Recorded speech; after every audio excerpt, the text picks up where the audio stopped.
بسم اللہ الرحمن الرحیم الحمد للہ نحمده ونستعینه ونستغفره ونؤمن به ونتوکل علیہ ونعوذ باللہ من شرور انفسنا ومن سیئات اعمالنا من يهده اللہ فلا مضل له ومن يضلل فلا هادی له ونشهد ان لا الہ الا اللہ وحده لا شریک له ونشهد أن سيدنا ونبينا ومولانا محمدا عبده ورسوله صلى الله تعالى عليه وعلى آله وأصحابه وبارك وسلم تسليما كثيرا أما بعد فأعوذ بالله من الشيطان الرجيم بسم الله الرحمن الرحيم اهدنا الصراط المستقيم صراط الذين أنعمت عليهم غیر المغضوب علیہم ولا الضالین اللہم صلی علی سیدنا محمد وعلی آل سیدنا محمد مبارک وسلم۔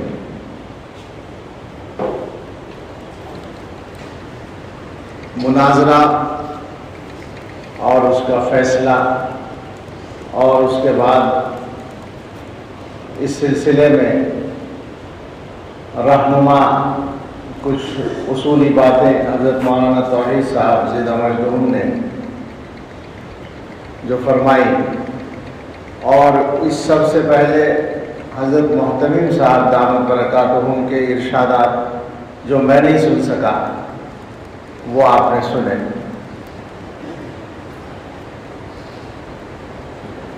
اب مجھے حکم کی تعمیل میں کچھ کہنا ہے۔ یہ مناظرہ ظاہر ہے کہ ہمارے معمول کا ایک حصہ تھا، جو طلباء کے مشقی مناظرے ہوتے ہیں ان میں سے ایک مناظرہ تھا، لیکن کچھ لوگوں نے اس کو سوشل میڈیا پر موضوع بحث بنایا، کچھ لوگوں نے بنایا۔ اب ظاہر ہے کہ ایک فاعل ممیز کا یا فاعل مختار کا اس کا فعل اختیاری اور ارادی ہوتا ہے، تو یقیناً کچھ لوگوں نے قصداً یہ کام کیا۔ میرا نہیں خیال ہے کہ یہ یوں ہی خالص ذہن طلبہ نے کیا ہوگا، بلکہ جو لوگ اس کو موضوع بنانا ہی چاہتے تھے انہوں نے کیا۔ اور ظاہر ہے پھر اس زمانے کے ماحول میں وہ سب رد عمل ہونا ہی تھا جو ہوا ہے، بلکہ اب تک چل رہا ہے۔ یہاں بیٹھ کر بھی بعض چیزیں غالباً یوٹیوب پر آئی ہیں، کوئی لنک بھیجا تھا کسی نے جس میں کوئی ہندی میں غالباً بول رہا ہے، میں سن نہیں سکا، عنوان پڑھا تھا ہندی میں، لکھا تھا کہ دارالعلوم کے اس کام سے مسلمانوں میں بے چینی ہے، اس طرح کا کوئی ہندی میں عنوان ہے۔ مضامین بھی لکھے گئے ہیں۔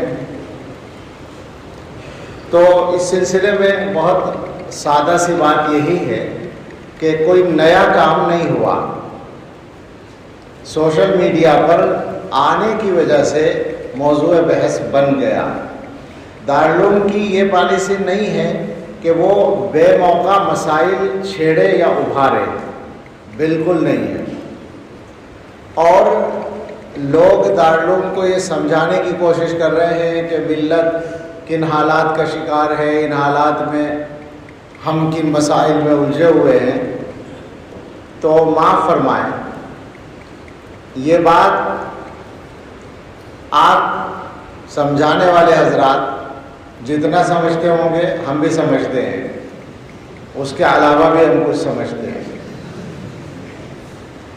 حالات کا بھی ہمیں پتہ ہے اور زمانے کے تقاضوں کا بھی الحمدللہ پتہ ہے۔ ہم کوئی نیا مسئلہ کھڑا کرتے ہی نہیں ہیں، کھڑے ہوئے مسئلوں کو حل کرتے ہیں۔ اب موضوع پر آ جائیں، خاص طور سے اس سلسلے میں مجھے جو بات کہنی ہے، لمبی بات میں نہیں کرنا چاہتا تاکہ آپ توجہ سے سن کر یاد بھی رکھ سکیں۔ جو بات کرنی ہے وہ اپنے طلبہ سے کہنی ہے بنیادی طور پر، اور اپنے طلبہ کا مطلب دارالعلوم دیوبند ہو یا دارالعلوم وقف ہو یا دیگر مدارس ہوں دیوبند کے یا دیوبند سے باہر جو ہمارے مدارس ہیں، ان سے کہنا ہے کہ ہوشیار رہنے کی ضرورت ہے۔ اس وقت جو لوگ چھپ کر کام کرتے ہیں بہت سے مقاصد کے لیے، اللہ خوش رکھے ان جنید میاں کو، انہوں نے تو بہت سے راز فاش کر دیے ان کے، وہ ماحول کا اور نوجوانوں کے جذبات کا فائدہ اٹھانا چاہتے ہیں، اور عام طور پر لوگوں سے غلطی ہوتی ہے کہ الفاظ کو عمل سمجھ لیتے ہیں، یا لفاظی کو، یا اور آسان کریں گفتار کے غازی کو کردار کا غازی مان لیتے ہیں۔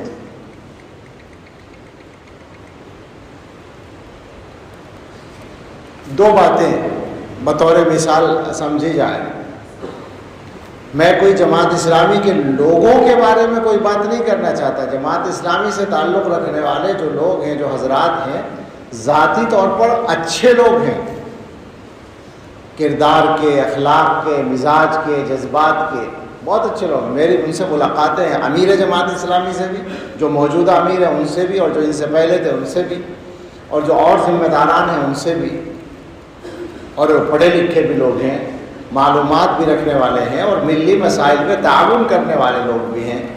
تو ذاتی طور پر کسی کے بارے میں بات نہیں ہو رہی ہے، لیکن نظریے کے بارے میں بات کریں تو لفظوں میں جہاد کس نے زیادہ کیا اور عمل میں کس نے کیا، تاریخ دیکھ لیں۔ ایک دوسری مثال، قرآن کے بارے میں باتیں زیادہ کس نے کی اور قرآن کو پھیلایا کس نے زیادہ۔ خواہ مخواہ کا ہمارے اوپر ایک طعنہ ہے کہ صاحب آپ قرآن کو نہیں پھیلاتے اور ہم قرآن کرتے ہیں۔ ابھی جو مولانا کہہ رہے تھے نا، کوئی بچہ کہہ رہا تھا کوئی وہاں خورشید صاحب کے حوالے سے، کہ وہ چند لوگ بیٹھیں گے اور کہیں گے آپ کی کیا رائے اس بارے میں۔ تو یہ ٹھیک ہے کہ وہ قرآن کے سلسلے میں بیدار نظر آتے ہیں بہت سے علاقوں میں، لیکن سوال یہ ہے کہ ان کی فکر کے نتیجے میں کتنے لوگ قرآن پڑھے اور کتنے لوگوں کو قرآن کی صحیح فہم عطا ہوئی، اس کا جائزہ لے لیا جائے تو اندازہ ہو جائے گا۔ حالات ایسے ہیں کہ آدمی کو جذباتی باتیں اچھی لگتی ہیں، تو ہمارے طلباء ان جذباتی باتوں کو سن کر وہاں جاتے ہیں، ورنہ سیدھی سادھی بات ہے کہ تاریخ صرف اس صدی کی تاریخ نہیں، 14 صدیوں کی تاریخ آپ اٹھا کر دیکھیں گے تو جن کو صوفی کہا جاتا ہے، جن کو متقشف کہا جاتا ہے، جن کو بسم اللہ کے گنبد میں بند سمجھا جاتا ہے، جن کو چہار دیواری میں قید سمجھا جاتا ہے، ہم نے تو انہی بوریوں پر بیٹھ کر حکومتوں کے تختے پلٹے ہیں۔ تاریخ گواہ ہے، آپ کیا بات کرتے ہیں؟ بنیادی طور پر ایک کشش جذباتی لوگوں کے لیے ہوتی ہے، جو ابھی جس کی طرف اشارہ ہوا، مغرب کا مقابلہ۔ تو اس کے بارے میں بھی تجربے سے معلوم، ایک تو انہوں نے بات کہی ہے، ایک تجربہ ہے کہ مغربی تہذیب کے بارے میں انہوں نے اگر کوئی حقیقی کام کیا ہے تو ان کے ماننے والے مغربی تہذیب سے کتنے دور ہیں، ظاہری طور پر ہی دیکھ لیں کتنے دور ہیں، ان کے لباس، ان کی وضاحت ہی کو دیکھ لیں کہ وہ کتنی مغربیت سے دور ہے۔ آپ اصولی بات سمجھیں کہ شریعت جو ہے اللہ کے نبی صلی اللہ علیہ وسلم پر نازل ہوئی اور قیامت تک کے لیے نازل ہوئی، اور یہ طے کر کے نازل ہوئی کہ ہر دور میں یہ شریعت پوری حفاظت کے ساتھ چلے گی۔ رسول اللہ صلی اللہ علیہ وسلم سے حضرات صحابہ نے دین کو سیکھا، الفاظ کو بھی سیکھا، معانی کو بھی سیکھا، اعمال کو بھی سیکھا، مزاج کو بھی سیکھا، اور یہ ساری چیزیں اپنے بعد والوں تک منتقل کی۔ پھر انہوں نے اپنے بعد والوں تک تسلسل، یہ اس امت کی ہدایت پر قائم رہنے کے سلسلے میں ایک لازمی صفت ہے۔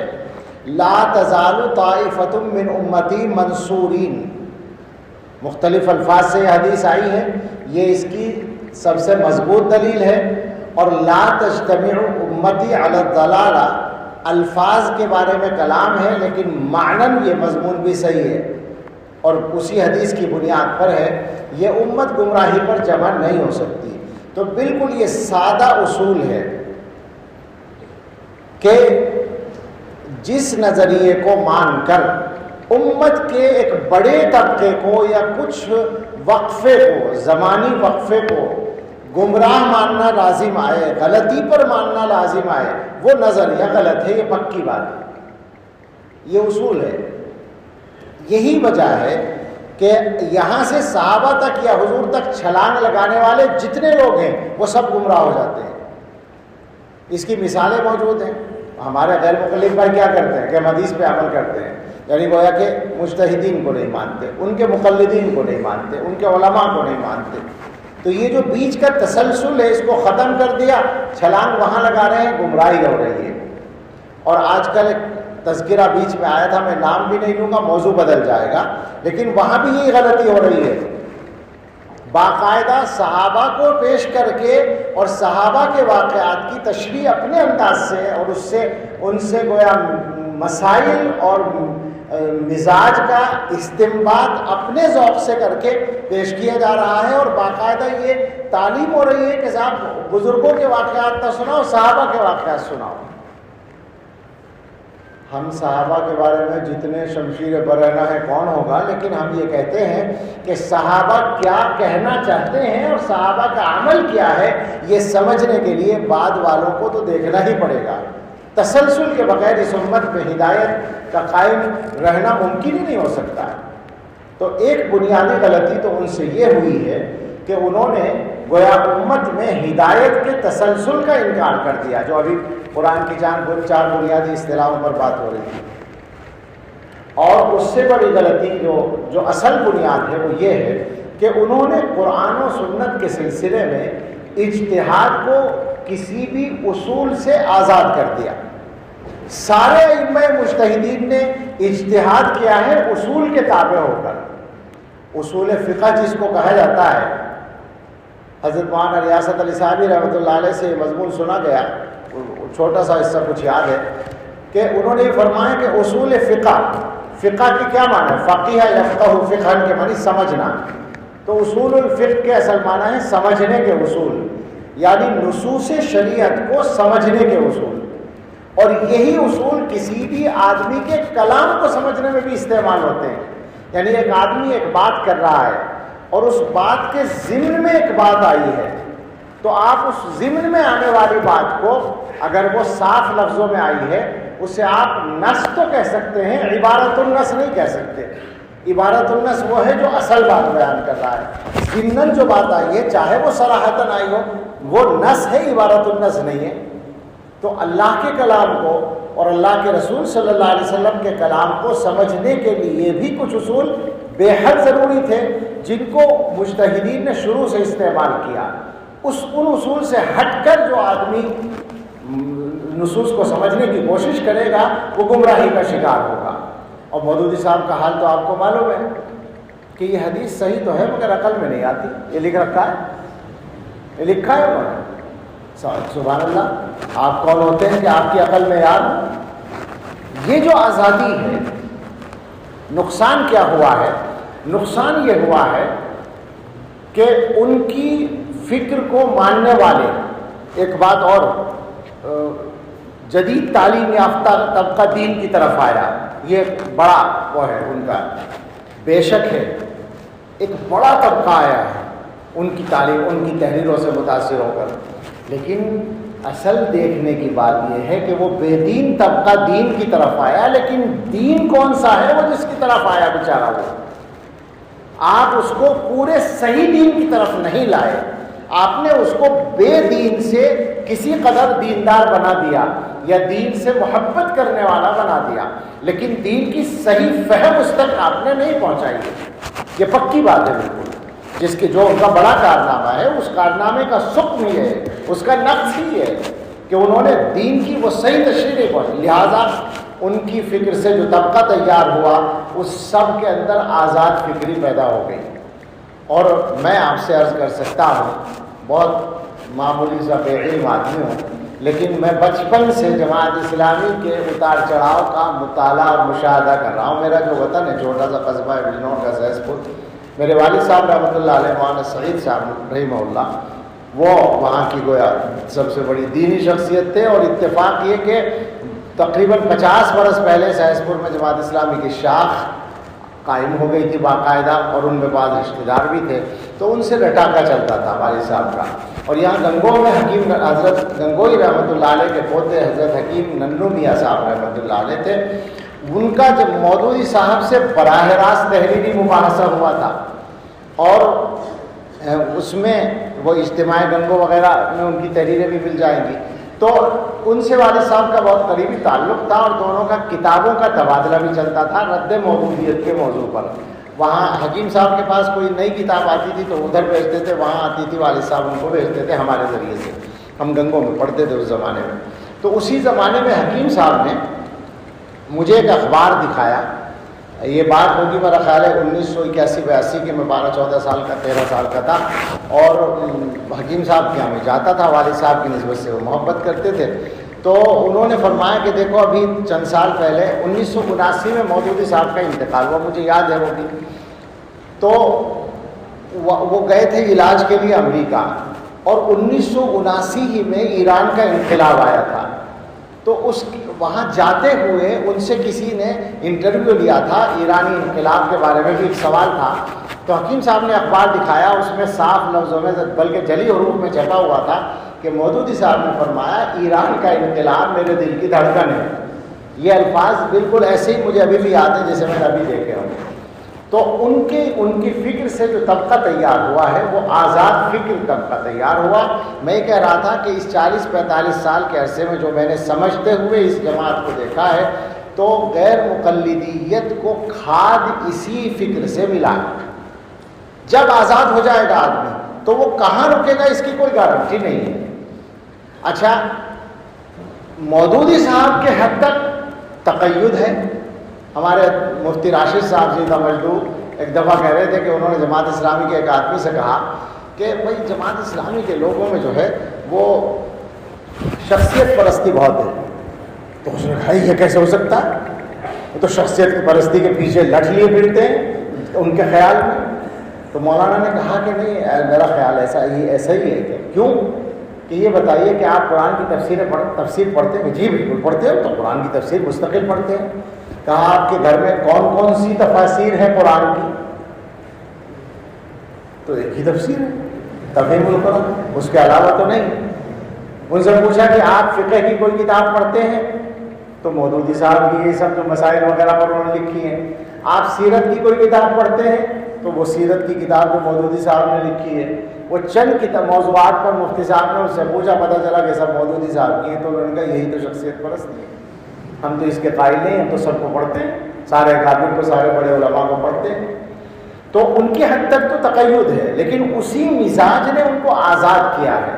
اور مجموعی اعتبار سے گویا علماء امت کا اور خدام دین کا احترام بھی ان کے یہاں کم رہا، کیونکہ انہوں نے صراحتاً انکار کیا ہے۔ جس آدمی نے انبیاء پر قلم کھینچ دیا ہو، یہ کوئی الزام تو نہیں ہے ان کے اوپر، یہ تو سچائی ہے کہ حضرات انبیاء کے بارے میں ان کی تعبیرات بالکل ردی کی ٹوکری میں ڈالنے کے لائق بھی نہیں ہے، ڈالنے کی ضرورت ہی کیا، پڑی ہوئی ہے پہلے ہی سے۔ اور حضرات صحابہ کے بارے میں، اور اس کے بعد علماء امت کی گردن تو بہت آسان تھی تب پہنچنا۔ جب حضرات انبیاء اور صحابہ پر قلم اٹھ گیا تو حضرات علماء کے بارے میں کیا ہو سکتا تھا؟ انہوں نے ایک نظریہ بنایا اور اس نظریے کے مطابق سارے علماء امت کو ناکام قرار دے دیا۔ آپ بنیادی طور پر جو غلطی ہے اس کو سمجھ لیں۔ ساری بات کا میرے خلاصہ یہ نکلتا ہے، فہم دین کے سلسلے میں بھی امت کے تسلسل کا انکار ہے، اور دین کی خدمت کے سلسلے میں بھی تسلسل کا انکار ہے۔ ان کے نزدیک کوئی مجدد کامل ہی پیدا نہیں ہوا۔ اب مجدد کامل یعنی قریب تھا کہ عمر ابن عبدالعزیز اس درجے پر فائز ہو جاتے، لیکن وہ بھی کامیاب نہ ہوئے بیچارے۔ اب عمر ابن عبدالعزیز کی جب چھٹی ہو گئی تو باقی کیا بیچتے ہیں ان کے سامنے؟ امت میں گویا اللہ کے رسول صلی اللہ علیہ وسلم فرماتے ہیں کہ ان اللہ یبعث فی هذه الامت علی راس کل 100 سنۃ من یجدد دینها. حضور تو خبر دے رہے ہیں، باقاعدہ خوشخبری سنا رہے ہیں، مجدد آتے رہیں گے. اور آپ کہتے ہیں کہ کوئی ڈھنگ کا مجدد آیا ہی نہیں، کوئی کامل مجدد آیا ہی نہیں. کتنی عجیب بات ہے. یہ انکار حدیث کی بات کر رہے تھے نا، جگہ جگہ اس طرح کی باتیں آتی ہیں. آزاد ہو جاتا ہے جب آدمی تو ظاہر ہے کہ اس سے یہ سب ہوتا ہے. کل ملا کر یہ ہے کہ ایک طبقے کو دین کے قریب لانے کا کام ان سے ہوا، لیکن مجموعی اعتبار سے امت کے اندر آزاد فکری پیدا کرنے کا کام بھی بہرحال ہوا ہے. کچھ لوگوں نے یہ لکھا ہے کہ صاحب جماعت اسلامی والے ان کی ساری باتوں سے تو اتفاق نہیں کرتے ہیں، اور کیوں اس کو ایک فرقے کا نام دیا جا رہا ہے. تو جناب عالی، فرقے کا نام ہم نے نہیں دیا، فرقہ تو انہوں نے خود بنایا. انہوں نے تو باقاعدہ بنیاد رکھی ہے. دیوبندیت کی فرقے کی کوئی بنیاد کہیں نہیں رکھی گئی، لیکن جماعت اسلامی کی تو باقاعدہ بنیاد رکھی گئی ہے. ایسے ویسے نہیں، باقاعدہ اس آبادی کو دارالاسلام کا نام دیا گیا، گویا کہ نئے سرے سے اسلام میں داخل ہوں گے اور دارالاسلام میں رہیں گے. مولانا منظور نعمانی رحمۃ اللہ علیہ بیچارے منتقل ہو گئے تھے. مولانا تھے الرحمان سنبھلی صاحب رحمۃ اللہ علیہ، ان کے بیٹے بڑے چھوٹے سے تھے، اس وقت پڑھتے تھے شرح تہذیب وغیرہ. تو گویا پڑھنے کے لیے کتابوں کی ضرورت پڑی تو مودودی صاحب کی لائبریری میں سے ملی تھی شرح تہذیب، غالباً یہ لکھا ہے انہوں نے. تو وہ منتقل ہو گئے تھے وہاں. دارالاسلام آپ نے قائم کیا اور جماعت اسلامی نام رکھ کے کہ آپ نے بنیاد رکھی، تو فرقہ تو آپ نے بنایا تھا. اور جناب یہی وجہ ہے کہ آپ کی تردید کرنی پڑی، ورنہ یوں انفرادی طور پر اقبال کیا کیا کیا گمراہی نہیں ملے گی. یہ جو بار بار بات آ رہی تھی کہ اقبال پہ رد کرو، کریں گے رد. اقبال پہ کیا گیا ہے رد. اور صحیح بات یہ ہے کہ مولویوں نے تو زیادہ درخور اعتنا نہیں سمجھا. میں گستاخی کر رہا ہوں اس اقبال کے ساتھ جس پر 2000 سے زیادہ کتابیں لکھی گئی ہوں گی. علامہ اقبال تو ایک ہیرو ہیں، لیکن علامہ اقبال کے مذہبی خیالات اور افکار میں کتنی غلطیاں ہیں. ہمارے علماء میں حضرت مولانا علی میاں نور اللہ مرقدہ سے بڑا معتقد شاید نہ ملے اقبال کا. انہوں نے خود لکھا ہے یہ کہ ان سے فکر غلطیاں بہت زیادہ ہوئی ہیں. کوئی مذہبی اعتبار سے وہ نمونے کی شخصیت نہیں ہے. یہ بات بالکل صاف ہے. اقبال جو ہیں وہ گویا دینی مطالعہ ان کا کتنا تھا میں نہیں جانتا، مگر دینی فہم کے مقام کے اعتبار سے ایک متوسط درجے کے مولوی کے برابر بھی نہیں ہے. یہ سچی بات ہے، اسے ماننا پڑے گا، اس کے علاوہ ہے ہی نہیں بات. اور باقی وہ ملا وغیرہ جو لکھتے ہیں تو وہ ملا ہم نہیں ہیں.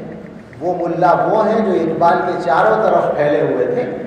بدعتی ملا، خانقاہی ملا، پیر پرست ملا، مزار پرست ملا، وہ ملا ان کے سامنے ہے. مگر جدت پسند طبقہ کلام اقبال سے غلط استدلال کرتا ہے. مگر چھوڑیں اس بحث کو. اقبال ہو یا کوئی بھی ہو، اگر کسی نے جماعت نہیں بنائی ہے تو وہ ظاہر ہے کہ اس کی غلطی کا نقصان متعدی نہیں ہوتا. امت میں اس طرح انفرادی طور پر بہت لوگوں سے غلطیاں ہوئی ہیں. علامہ ابن تیمیہ جیسا آدمی جن کا احترام ہم بھی دل سے کرتے ہیں، وہ بہت بڑا آدمی ہے امت کا، لیکن ذات کتنے مسائل میں ان کا تفرد ہے اور ہم ان کو بالکل غلط مانتے ہیں. علامہ کشمیری کا قول آپ نے پڑھا ہوگا کہ ابن تیمیہ کا مقام اتنا بلند ہے کہ اگر میں یوں سر اٹھا کر دیکھنا چاہوں تو ٹوپی گر جائے گی، لیکن اگر استواء علی العرش کے مسئلے میں دارالحدیث میں داخل ہونا چاہیں تو میں داخل نہیں ہونے دوں گا. یہ شاہ صاحب نے فرمایا. تو غلطیاں ہوتی ہیں لوگوں سے، کوئی بھی معصوم نہیں ہوتا، لیکن آپ جب ایک جماعت بنا کر اپنی فکر کی طرف لوگوں کو دعوت دیں گے تو پھر تو آپ کو پکڑا جائے گا. اور صحیح بات یہ ہے کہ اس زمانے میں جو شیخ الاسلام اور دوسرے حضرات نے کام کیا ہے تو وہ پوری طرح حقیقت کو جانتے تھے. اور جناب نے خود لکھا تھا ایک مرتبہ کہ جوش ملی آبادی سے مشورہ ہوا تھا کہ قلم کو ذریعہ معاش بنایا جائے. یہ بہت سے لوگوں کو نہیں پتا ہوگا. بہت سی باتیں ایسی ہیں جو چلی گئی ہیں پیچھے پس منظر میں چلی گئی ہیں. اس طرح سے وہ قلم کو ذریعہ معاش بنا کر یہ دین کا ایک بیڑا اٹھایا گیا تھا. میں نیت پہ حملہ نہیں کرنا چاہتا، صرف ان کے الفاظ نقل کر رہا ہوں. اور ایک چیز اور سمجھ لیں، بہت زیادہ بات لمبی نہیں ہونی چاہیے، لیکن ہمارے یہاں پر مدرسوں کے اندر اور دیوبند کے اندر اگر کچھ لوگ اس فکر سے از سر نو متاثر ہونے لگے ہیں تو وہ یہ سمجھ لیں کہ وہ ایک کھوٹے سکے کی طرف جا رہے ہیں. وہ غلط فہمی کا شکار ہے، وہ جذباتیت کا شکار ہے۔ ہم کسی کی ذہنیت کو محدود نہیں کرتے، ہم تو آپ سے کہتے ہیں کہ آپ پڑھیں، مطالعہ کریں، اور کھانے کے ساتھ نہ پڑھیں، یکسوئی کے ساتھ پڑھیں۔ مجھے نہیں پتا تھا اتنی وضاحت کے ساتھ اس بات کا، لیکن میں ان عزیزوں سے بھی کہوں گا، ہمارا کوئی غیر نہیں ہے وہ لوگ بھی، ان سے ہم یہیں بیٹھ کر کہتے ہیں کہ اگر وہ یہ حماقت کر رہے ہیں تو اس کو بند کر دیں، صحیح کتابیں رکھیں وہاں پر، اکابر دیوبند، علماء دیوبند کی کتابیں رکھیں، اور ہماری کتابیں، ہمارے عقیدے، ہمارے خیالات، ہمارے افکار، یہ تو کوئی راز نہیں ہے، کوئی چھپا ہوا نہیں ہے، ہم کوئی اپنا فرقہ بنانے کی بھی دعوت نہیں دیتے ہیں۔ یہ بات بالکل صحیح ہے کہ ہماری فکر، جیسا کہ مولانا نے بھی فرمایا، ان بڑوں کے لٹریچر سے مرتب ہوئی ہے، لیکن اس کا یہ مطلب نہیں ہے کہ ہم الگ سے کوئی فرقہ ہے۔ ہمارے اکابر نے جہاں کہیں بھی لکھا ہے وہ یہی لکھا ہے کہ اہل السنہ والجماعہ۔ سوال یہ ہے، کیا ٹائم ہو گیا؟ سوال یہ ہے کہ جو لوگ جماعت سے، یعنی جماعت صحابہ سے اپنے آپ کو خود الگ کر لیں، انہیں کیوں پریشانی ہے کہ ہم ان کو اہل سنت والجماعت سے خارج قرار دے رہے ہیں؟ بھئی ہم نے تو نہیں کیا آپ کو جماعت سے خارج، آپ نے جماعت صحابہ سے اپنے آپ کو الگ کیا ہے، اور آپ نے سنت سے بھی الگ کیا ہے اپنے آپ کو، کتنی ہی سنتوں کا آپ نے انکار ہی کر دیا ہے، اور حدیثوں کو آپ نے، یعنی ابھی دیکھا آپ نے کہ دجال کے بارے میں رسول اللہ صلی اللہ علیہ وسلم کی باتوں کو قیاسات کہہ رہے ہیں، یہ تو وما ینطق عن الہوی ان ہوا الا وحی یوحی کے کا انکار ہے۔ پیغمبر صلی اللہ علیہ وسلم کا اگر قیاس بھی ہے، اگر آپ کا خیال ہے، وہ قیاس بھی وحی الہی ہے، اور پیغمبر کو کا قیاس تو گویا قیاس ہے، اور آپ جو فرما رہے ہیں وہ وحی ہے، اسے مان لیا جائے اور پیغمبر کے قیاس کو چھوڑ دیا جائے۔ عجیب باتیں ہیں، یہی چیزیں ہوتی ہیں، بہت باریک ہوتی ہیں۔ آپ کے لیے ضروری ہے کہ آپ پڑھیں اور صحیح چیزیں پڑھیں، خوب پڑھیں، اور پڑھنے کے بعد پھر ان کی چیزوں کو بھی پڑھیں۔ آپ کے اندر یہ صلاحیت پیدا ہو چکی ہو کہ آپ صحیح اور غلط کا امتیاز کر سکیں۔ دیکھیے صاف بات ہے، جیسا کہ مولانا نے بھی ذکر کیا، ہمیں اگر کوئی تانا دے کہ صاحب ہم اپنے طلبہ کو اپنی فکر کا پابند رکھنا چاہتے ہیں، تو جی بالکل ٹھیک ہے، ہم نے اپنے طلبہ کو منتشر کرنے کے لیے نہیں بلایا ہے، ہم نے اپنے طلبہ کو غلط راستوں پر ڈالنے کے لیے داخلہ نہیں دیا ہے، ہم نے ان کو صحیح راستہ دکھانے کے لیے داخلہ دیا ہے۔ ہم تو ظاہر ہے کہ ان کے سامنے یہی بتائیں گے کہ صحیح کیا ہے، غلط کیا ہے۔ آپ اتحاد کی بات کرتے ہیں تو آپ ہمیں بتائیں ہم سے زیادہ اتحاد کی بات کس نے کی ہے عملی طور پر۔ آپ ہمیں بتائیں کہ وہ کام جن کا نام آپ لیتے ہیں عملی طور پر کس نے وہ کام کیے ہیں۔ ہمارے یہاں اسی میں سہس پور جو میرا آبائی وطن ہے، اس میں ایک صاحب تھے، شاعر، میرے رشتہ دار بھی تھے، انہوں نے اس زمانے میں جب یہ افغانستان کا معاملہ بہت گرم تھا، 9/11 کا معاملہ قریب تھا، اس زمانے میں ہم لوگوں پر ایک تنقید کی، کسی مجلس میں یا مشاعرہ ہوگا، تو مجھے موقع ملا، میں نے کہا کہ کیا اب بھی ہماری غلطی معاف نہیں ہوگی؟ ہم دنیا کی سب سے بڑی طاقت سے لوہا لے رہے ہیں اور اب بھی ہماری غلطی معاف نہیں ہو رہی ہے، مجاہد اب بھی آپ بھی ہیں۔ اچھی بات ہے، میں یہی کہتا ہوں کہ الفاظ سے خوش ہونا چھوڑ دو، یہ صرف الفاظ سے خوش ہونے کا مسئلہ ہے۔ اور مولانا نے اشارہ کیا ادبیت سے متاثر ہوتے ہیں، تو کیا ادبیت کی آپ کے یہاں کمی ہے؟ اب اس وقت بات لمبی ہو جائے گی، ورنہ آپ اپنے اکابر کی تحریروں کو پڑھیں گے تو پتہ چلے گا کہ کتنی ادبی چاشنی ہوتی ہے، اس پر مستقل کتابیں لکھی گئی ہیں۔ لیکن چھوڑیے، آپ بن جائیے نا ادیب، آپ کیجئے محنت لکھنے میں اور پڑھنے میں، مطالعہ کریں، محنت کریں، زیادہ پڑھیں۔ بالکل صفائی کے ساتھ 2-3 باتیں کہہ کر بات ختم کرتے ہیں۔ ایک تو بات یہ ہے کہ ہم اپنے طلباء کو صحیح فکر دینے کے پابند ہیں، اور اس پر ہمیں کوئی کسی سے معذرت کرنے کی ضرورت نہیں ہے۔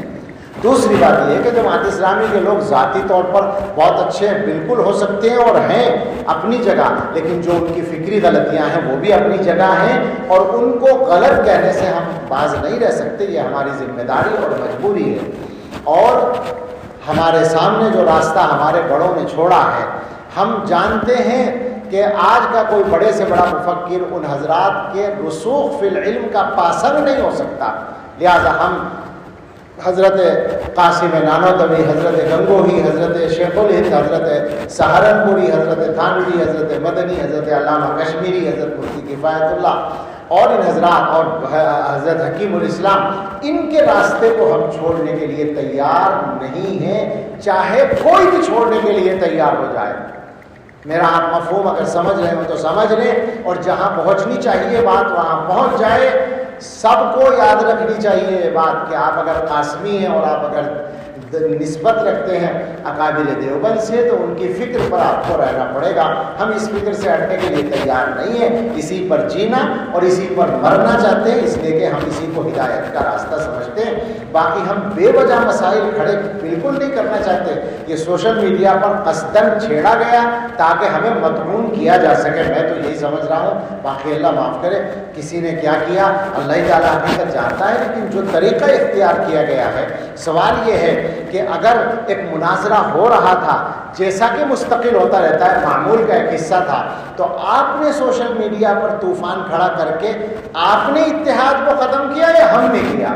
ہم نے ایک معمول کے مطابق کام کیا، آپ نے معمول کے خلاف کام کیا، آپ نے نشانہ بنایا، آپ نے لوگوں کو موقع دیا ادھر ادھر کی باتیں کرنے کا اور امت کو انتشار میں مبتلا کرنے کا۔ ورنہ آپ خود مانتے ہیں کہ ایک دوسرے کی فکر پر تنقید ہوتی رہی ہے، جس طریقے سے کتابوں میں تنقید ہوتی ہے، اسی طرح ہمارے یہاں درسگاہوں میں، یہ درسگاہ ذمہ دار درسگاہ ہے، اس کی درسگاہوں میں جو صحیح بات ہے وہ بیان کی جاتی ہے، وہ مجبوری ہے، وہ ذمہ داری ہے، وہ یہاں مناظرے کی شکل میں بھی ہوتی ہے اور درسگاہوں میں بھی ہوتی ہے، وہ معمول کا ایک حصہ ہے۔ آپ نے اس کو غیر معمولی انداز سے پیش کر کے انتشار پیدا کیا ہے۔ اللہ سے ڈرنے کی ضرورت ہے، صحیح راستے پر قائم رہنے کی کوشش کریں۔